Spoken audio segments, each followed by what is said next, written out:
Bienvenue sur Africa News 360, la voix d'une Afrique libre et souveraine. Abonnez-vous et restez informés. En Afrique, de nouveaux coups d'État sont-ils en préparation, en téléchargement depuis Paris? C'est le sujet du jour et vous êtes conviés à enrichir cette émission via le canal habituel WhatsApp plus 228 96 08 43 43 pour nous écrire, partagez-nous vos commentaires, partagez avec nous vos commentaires. Commentez abondamment également sur les réseaux sociaux qui nous relaient en direct sur Facebook et YouTube, que vous soyez d'accord avec nous ou pas. Alors, on commence avec le studio. Vous le savez, le service, le renseignement extérieur russe, le SVR, affirme détenir des preuves de plans français de renversement de régime en Afrique. Au-delà de l'annonce, chers invités, existe-t-il des éléments factuels d'analyse pour étayer ces graves accusations? Est-ce que vous croyez en ce que les Russes ont dit sur les stratagèmes de la France pour renverser certains régimes en Afrique? Didier, alors je commence avec vous. Merci. Mais si nous attendons d'avoir des preuves palpables ou que nous voulons avoir des justifications, nous n'en aurons pas parce qu'il s'agit d'un service de renseignement. Et les services de renseignement, leur mission est justement de collecter les informations, de savoir ce qui se trame de part et d'autre. Donc leur rôle n'est pas effectivement de venir directement présenter des preuves factuelles, comme nous pouvons le demander. Mais ici, il s'agit quand même du SVR. Le SVR, il faut peut-être remonter un peu en 1991. C'est après la chute de l'Union soviétique que le redoutable service de renseignement, le KGB russe, a donc laissé place à plusieurs autres services de renseignement qui sont spécialisés. Et donc le SRV, c'est le service russe qui est spécialisé dans le renseignement politique, dans le renseignement démocratique, dans le renseignement diplomatique, dans le renseignement économique et stratégique. Et le GU ou le GRU qui, lui, est spécialisé carrément dans le renseignement militaire. Alors, si aujourd'hui, le SVR apporte cette information, cela voudrait dire qu'effectivement, c'est des choses qui sont préparées et que dans cette préparation, il y a peut-être des civils qui sont mêlés, qu'il y a des chancelleries qui sont mêlés et que même des diplomates auraient pu éventuellement être mêlés. Donc il ne s'agit pas, comme le dit le communiqué, d'une invasion militaire en tant que telle. Autrement, ça aurait été le GU ou le GRU qui aurait apporté cette information. Mais ce qu'il faut dire aussi, c'est que en réalité, nous sommes déjà dans le plan. Nous sommes déjà dans le plan. Si vous voyez qu'il y a quelques jours, la base aérienne 101 du Niger a été attaquée et que début janvier 2026, un plan d'élimination physique du capitaine Ibé a été enclenché. On en a parlé ici sur ce forum. Alors, quand nous regardons depuis tous... l'année dernière, même on parle de bruit de boîte autour de l'aéroport Modibo Keïta du Mali. Bamako. Voilà, donc si nous ajustons et juxtaposons un peu tous ces faits, nous pouvons dire sans risque de nous tromper qu'effectivement, l'information qu'a apportée le SVR est d'une réalité tangible. Donc, moi, je pense que ce n'est pas faux. Ce n'est pas faux, même si les services de renseignement russes n'ont pas exhibé. Je pose la question parce que nous sommes de plus en plus dans une guerre hybride, dans une forme de guerre froide qui a réapparu. Excellence, est-ce que vous prenez au sérieux ces informations de services secrets russes? D'abord, je tiens à souligner qu'en matière d'informations secrètes, personne ne fait mieux que les Russes. Même la CIA le FBI et la NSA, tous les services américains, eux-mêmes ils savent que personne ne fait mieux que les Russes. Ils ont de bons et vrais services de renseignement. Ce n'est pas dans les pays où leurs plus célèbres services de renseignement ont pour trophée d'aller tuer les chefs africains. Ça, c'est d'autres formes de services de renseignement. Le meurtre, le crime, la crapulerie. Il faut aller tuer les chefs et on gonfle le torse qu'on ait un grand service de renseignement. Et ils n'ont pas honte, ils ne sont pas gênés, ils viennent même sur les télévisions nationales pour proclamer leur intention d'annihiler la race noire.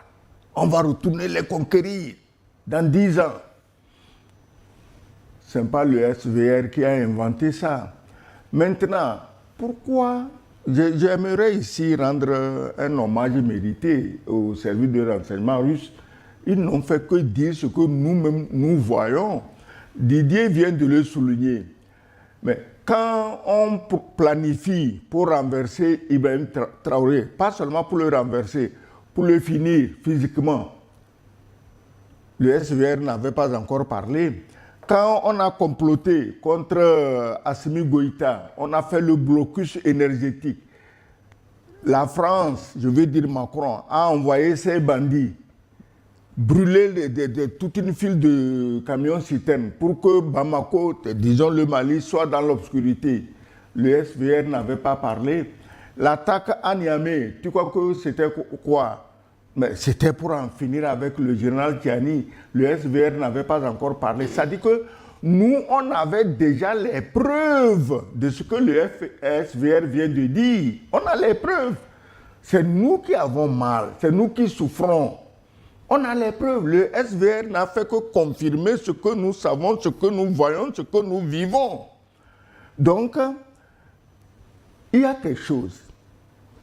La question, ce comportement assassin permanent de la France, ce n'est pas nouveau. Depuis que le premier noir, que ce soit en Afrique de l'Ouest ou en Afrique du Centre, a eu la naïveté de croire qu'il est indépendant et de croire qu'il peut prendre en main la gestion de son pays, il s'est lui-même inscrit volontairement sur la liste des gens assassinables par la France. Le simple fait d'avoir cru ce que la France lui a dit, ah, vous êtes maintenant des pays indépendants, vous allez assumer votre autogestion. Le simple fait d'avoir cru à ça, mais c'est parce que les comment tu appelles ça, les Lumumba, ils ont cru qu'ils étaient vraiment indépendants. Je vais ouvrir tout à l'heure un chapitre sur la perspective historique des stratégies de stabilisation de la France. Le temps de jauger ce que François Bicrot pense de ces nouvelles accusations. Quand même grave, non, François? Vous savez, pour éduquer, informer et former les Africains, il faut toujours la perspective historique. Sinon, ils ne comprennent pas, ils vont croire qu'on se lave parce qu'il pleut, alors qu'en réalité, on se lave parce qu'on est sale. La France, à l'orée des indépendances, a beaucoup travaillé pour qu'elle garde ses colonies africaines, ses zones d'influence. Et parce que nous entrions dans le concert des nations qui avait été formaté par la communauté européenne économique, que vous appelez aujourd'hui l'Union européenne, mais qui en fait est les Nations unies, toutes les organisations internationales qui ont été créées à cet effet pour reconstruire l'Europe. Parce que ça s'appelle la Banque internationale pour la reconstruction et le développement, qui est devenue FMI, Banque mondiale. C'est aussi l'intention de mettre des agents secrets dans toute la communauté économique internationale. Ils ont créé des organisations internationales dont mes enfants disent que ce sont de très bonnes choses, OMS, OMC. Et vous allez toujours voir que les gens qui y travaillent, c'est des gens d'un petit espace qu'on appelle communauté économique européenne. Donc, tel qu'on a balisé cela, vous allez donc vous dire qu'on ne peut pas chercher à garder une zone d'influence si on ne met pas les moyens pour que l'influence ne disparaisse pas. Donc c'est depuis les indépendances, après les indépendances, que la France se bat pour garder ses zones d'influence. Et puis, dans les années 90, il y a eu quelque chose qui s'est passé en France. C'est que le système politico-administratif n'était plus le même, moins adapté aux réalités africaines. Ils ont commencé à juger l'Afrique sous forme d'une maladie, d'un corps qui a 187 maladies, mais donc qui a qu'un seul comprimé qui soit cette maladie. Donc chaque fois, un coup ils disent gouvernance, un coup ils disent... Après un moment, ils ont dit démocratie. Après démocratie, changement de chef d'État chaque 10 minutes. C'est là que vous allez comprendre. Changement de chef d'État chaque 10 minutes. Ils ont inauguré les Bob Denard, je ne sais pas qu'est-ce qu'ils sont devenus aujourd'hui. Après, ils ont vu qu'ils ont la peau... Ils ont vu qu'ils ont... Voilà, ils ont vu qu'ils ont la peau blanche. Ils ont donc décidé d'avoir des Bob Denard à la peau africaine. Je préfère ce mot. Voilà. Et les Bob Denard à la peau africaine, pour ceux qui ont pu vivre longtemps, vivent donc les émergences africaines. En fait, les émergences africaines naissent du fait que la génération des hommes d'État de l'Union européenne, de l'Occident, principalement de la France, avec la cohabitation, qui a fait perdre à la France tous ces Bob Denard africains. Il y a une certaine condescendance verbale, langagière. Vous avez vu la bourde de M. Macron au Burkina Faso, où il dit qu'un chef d'État est allé réparer le climatiseur. Mais il avait oublié de dire que le climatiseur appartient. Non, Congo c'est venu après. Congo il a eu la réplique. Mais il avait oublié que ça avait été fourni par la société Leclerc, qui est française. Pour vous expliquer que les émergences de l'Occident aujourd'hui, avec toutes les mauvaises choses qu'ils font, ils les ont coupé les ponts de l'ancrage avec l'Afrique. Et c'est là que vous avez profité pour commencer à éduquer les Africains. Et puis les erreurs qui ont été commises, c'est de se remémorer qu'ils sont de l'Occident, les autres ne sont pas de l'Occident. C'est là que vous voyez l'intervention de la Russie. Vous avez Macron parcourir les pays satellites pour expliquer que la Russie est un pays impérialiste. Vous voyez déjà comment ça dégringole dans le subconscient d'un très grand chef d'État. Parce qu'il suffit seulement d'aller dans Google et demander qu'est-ce qu'on appelle pays impérialiste. Vous allez vous rendre à l'évidence que c'est les pays qui raptaient les autres. Il n'y a pas la Russie parmi les pays qui ont rapté les pays africains. Mais on vous a dit que c'est un pays... Or, c'est parce qu'au niveau de l'OTAN, avec les nouvelles émergences américaines, il n'y avait plus de couloir. Et c'est là que le renseignement intervient. On nous a dit, donnez tout l'or, donnez le diamant, donnez le pétrole, je parle du cas de l'AES. Et l'OMC se chargeait de dire que c'est le pays le plus pauvre au monde, pas en Afrique.